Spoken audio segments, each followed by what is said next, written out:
Hello, and welcome to State of Our Workforce Unpacked, where we'll dig deeper into the incredibly impactful work of our network partners and what they're doing across the country. My name is Henry Danner, and I'm the network manager at the National Fund. When a project ends, what happens next? The funding runs out, the reports are written, but the need for change doesn't go away.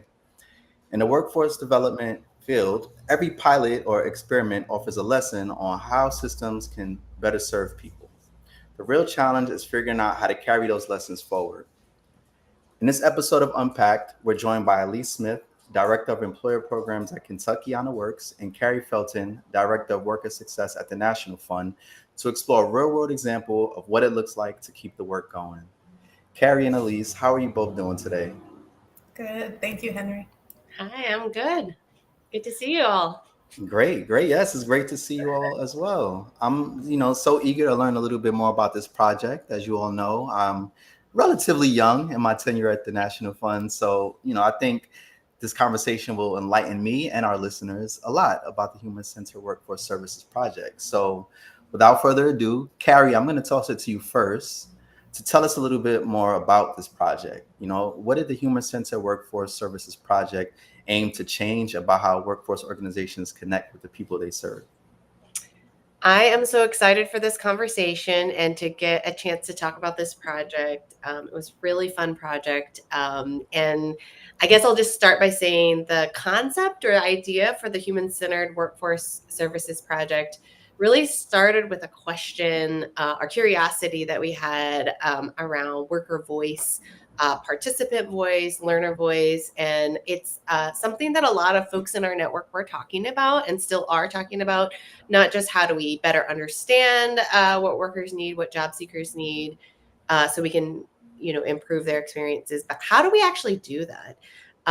And so we had heard of this emerging it's not emerging, but it's been around for a long time, human-centered design, which is a methodology approach that's been around for decades, really, and has been used in product design and in educational settings, in healthcare settings, and a lot of different settings. And I would say it's still relatively a novel idea in the workforce development education training systems, although it's growing in popularity. And so we wanted to know, might this methodology, which is really centered around the idea that we, in addition, when we're designing things, that we're thinking about the end user and how someone might use or use a product or experience a service in the design at the front end. So very simply, that's what it means. You could go look up tons and tons of information about human-centered design. But we had a question about if the tools and methodologies, processes within human-centered design might be a way that folks could practically embed what they're learning from workers and learners into the design of their programs and workplaces. So we really, it took place from 2023 to 2024. We selected 5 of our network partners and their local stakeholders to participate in the project. And we provided them with some technical assistance and consultation, and allowed them to select their own workforce challenge they were focusing on and bring a team together to design that and really incorporate the end user, the job seekers, the program participants in the design and improvement of the services that they were implementing there. And so we wanted to know kind of a few things about, if we did this, does it actually improve the experience for customers or end users? Does it have an impact on their outcomes, program outcomes, workforce outcomes? And also, is there a part of this that could help advance equity or address some of the inequities that we know exist in our workforce services? And so KentuckianaWorks was one of our network partners that participated in this project. And I think we learned a lot. Awesome, awesome. It's great to hear about how that kicked off. So we saw it play out in Louisville with Kentuckiana Works. So Aleece, I would love if you could just maybe tell us a little bit about how you came up with the pilot program for this project, and in your opinion, what made it difficult from, I mean, excuse me, what made it different from traditional workforce outreach efforts? Definitely. So I'll say every time the National Fund comes up with an idea, I'm definitely on board with it. And this was one of the more fun projects I've been involved with personally.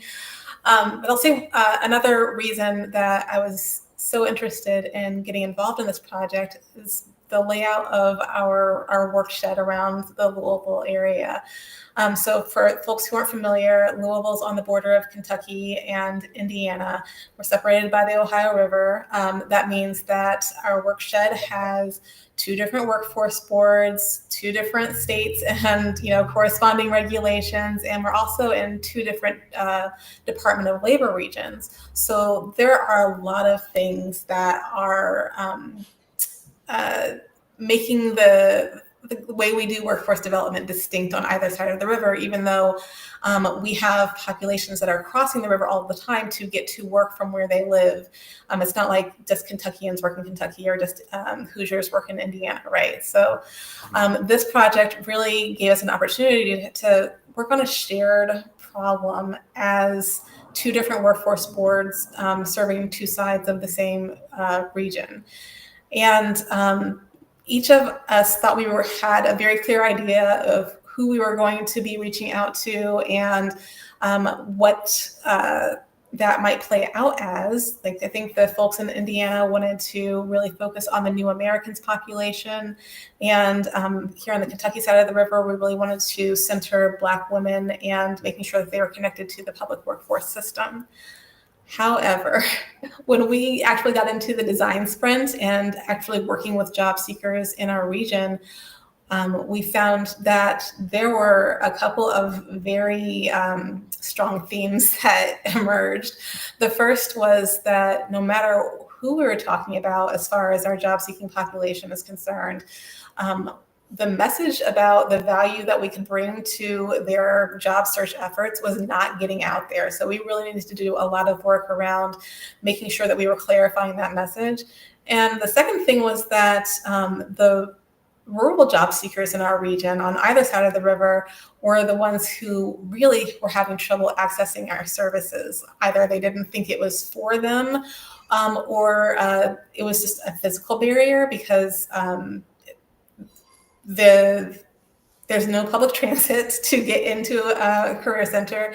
And there's like that that psychological barrier of, I don't know if I want to leave my home county and go all the way over there, wherever there is, to get these workforce services. So as we were unpacking all of that through the design sessions in the lead up to our first event, we were figuring out ways that we could really make this a more accessible event, both physically and psychologically, and really make people feel welcome at this workforce development, whatever it is. And I would say that's the first thing we were trying to think about. Like, you asked, how is this different than our typical outreach? A lot of the outreach that we do is very much focused on, career fairs or career awareness events. And like, that's really the draw that we are trying to create around this. With the event we hosted in Scott County in Indiana, we were very much like, let's meet people at some neutral location where they might be dropping by anyway, give them, some dinner while they wait and learn about how our services can help them and give them like a primer on what it's like to access our services and really make it a safer proposition for them to go and get help if they need help finding a job or they know somebody who needs help finding a job. Thanks, Aleece. Thank you. So, Carrie talked about where it started on our end.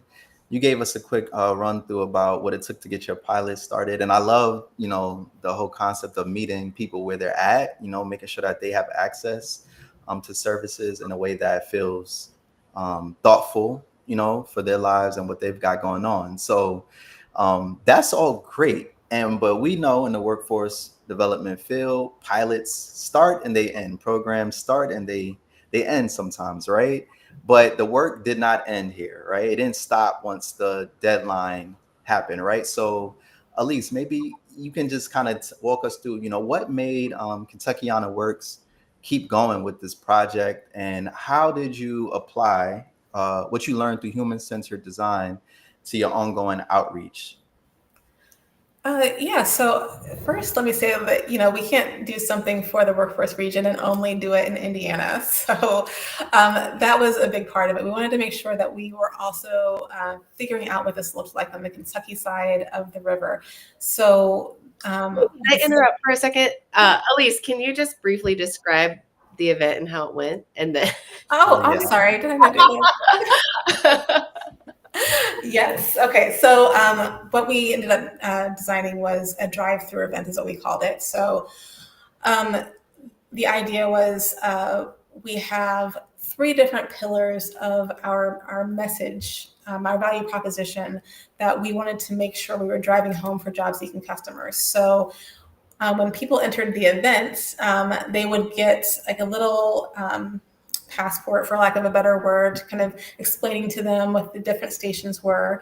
And the first pillar is using our services is like having coffee with an expert. So we had them stop by the first station, get to know some experts, grab a mug, and got them on their way unless they had any other questions. The second pillar of our message is that our services are for everyone. So really driving home the point of the different kinds of services that are available and who they're available to and the different ways you can take advantage of them from where you are in your career journey. And then I think they got a t-shirt or something at that station. And then the last station was we have big data that can really connect you with the local employers in the region in a very actionable way. And at that station is when they got like the full packet of stuff about our workforce systems. And then they were very close to the food tent, which so all of like the nice smelling foods kind of wrapped the bow on the event for them, and they could be on their way. I will say that first event, the weather was not working in our favor. It was rainy and gross outside, but we still had way more people come through that event than I think they had in the full year in that county. So it was like really impressive.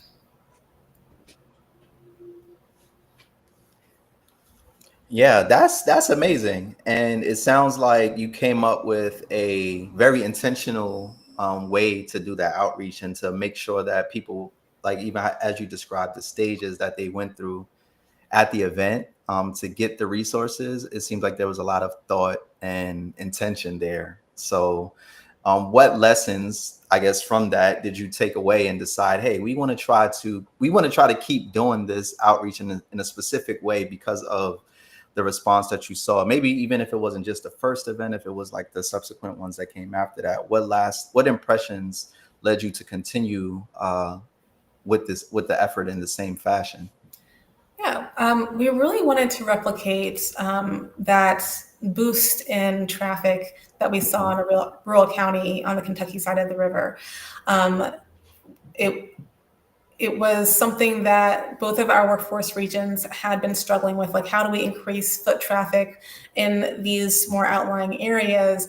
And what does it mean to really serve that population? So we iterated on that first event by continuing on the drive-through idea, the idea that you don't have to come to a special place in order to get workforce services. But we did make a couple of tweaks from what we learned about that event. So the initial location was at a trusted community partner on the Indiana side of the river. So they were very supportive of us having the event there, and they were very accommodating with providing amenities for the event. But it just wasn't the place that people were trying to go in those after work hours when we had the event. So we switched the event and the timing on the Kentucky side to be midday on a weekend, and we hosted the drive-through at a grocery store. And again, we had a key community partner there that made all of that possible.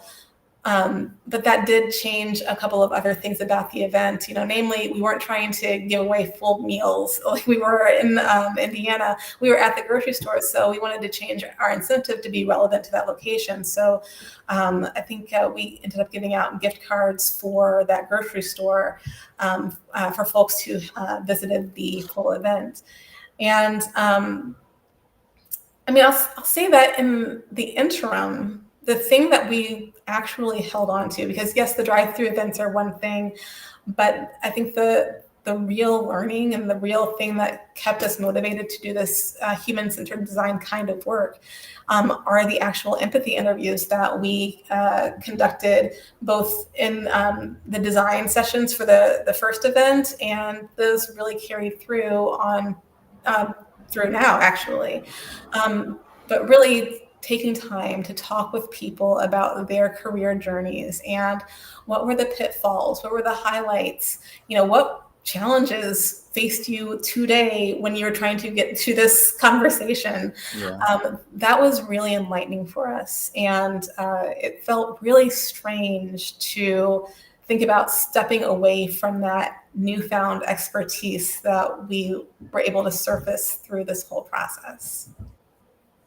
Yeah, that's amazing. And as you're speaking, what I'm hearing a lot of is like you configured something or you thought you figured out this is the best way to do it, and then you had to make some adjustments here and there to make it even more responsive to the needs of the individuals you were serving. And it sounds to me like, and Carrie, you could correct me if I'm wrong here, that those empathy interviews provided you with a lot of that information to understand the clients and what their needs were and how to ensure that they can get out to these drive-through events. So that is the power, one of the many powers and elements of the human-centered approach to things. But in our final question as we close out, I'm wondering what are the other elements, right, that helped this project to grow a life of its own, right? And what does the success of this project and the fact that you kept it going, what does it say about the way workforce innovation happens? What is the process of taking it from an idea to an actual a service, right? What does that say about how innovation takes place, and how can we sustain that progress to keep the work moving forward?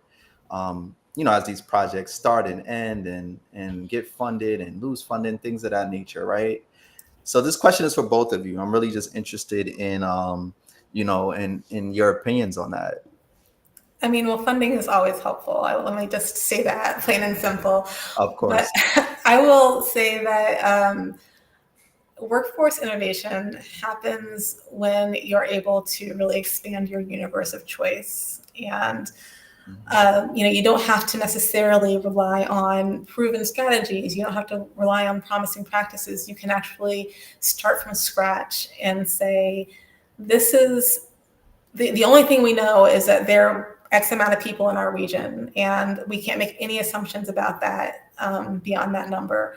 So let's get in and talk to them and just build something that works. And sometimes it's feasible, sometimes it's not, I'm sure. But I think, like we had with these drive-through events, it's not that we were trying to create a series of drive-through events. We wanted to create some meaningful engagement with our job-seeking customers. And that's the thing that we'll be carrying forward, like the different kinds of learnings we had around that when it comes to being comfortable with like scrappy prototypes of an event, or getting comfortable asking for this expertise. I think it really helps us build empathy on our side for how uncomfortable it is to ask for expertise when it comes to, or from the job-seeking perspective. Yeah, and I'll just add that the themes, the insights that Aleece is describing are similar to themes and insights that the other four also reflected back around the learnings and things they were taking away, which is really that like there's a mindset shift among folks. And I love the way you phrased it, Aleece, about expanding the possibilities, expanding the options, because there are a lot of constraints that we face, funding restraints around this is the amount of funding we have, but also how it can be used and can't be used. This is the timeline. This is how we're going to be measured. So one really important thing that allowed, Aleece and the rest of her team there to innovate was not only sort of the technical assistance we provided, but the flexibility around this is the timeline for deliverables that we might usually be used to, but we need time to talk to customers, and that's not always built in.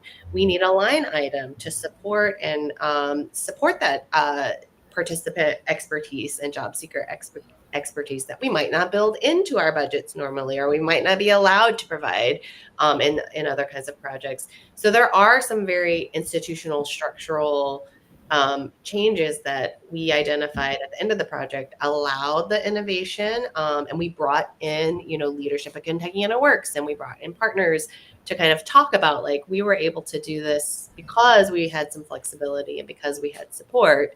So for this to continue, we will need to continue to build those sorts of things in. And I can say at the National Fund, we're thinking about our subsequent initiatives that we've launched since this project, our Advancing Equitable Career Pathways project and our Energy and Infrastructure initiative. We are trying to embed some of the learning from this in those as well.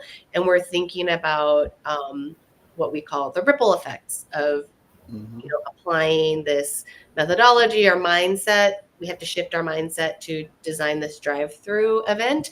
Well, we can now use our insights that we're gathering from customers and the way that we're shifting our mindsets on our other projects that we have here. So we're trying to integrate that and grow and hone sort of what pieces really are most valuable to addressing systemic inequities in the system or addressing certain kind of populations. And we at the National Fund and other projects are continuing to experiment and test and learn, promising practices, proven strategies are great. And we want to continue to always question the assumptions that are built in. Is this great for everyone? Is this great in this context? Or how do we think outside the box to really focus on the folks who are being left out or not excluded in the benefits? And so I'm really excited, to continue to figure out what the ripple effects might be.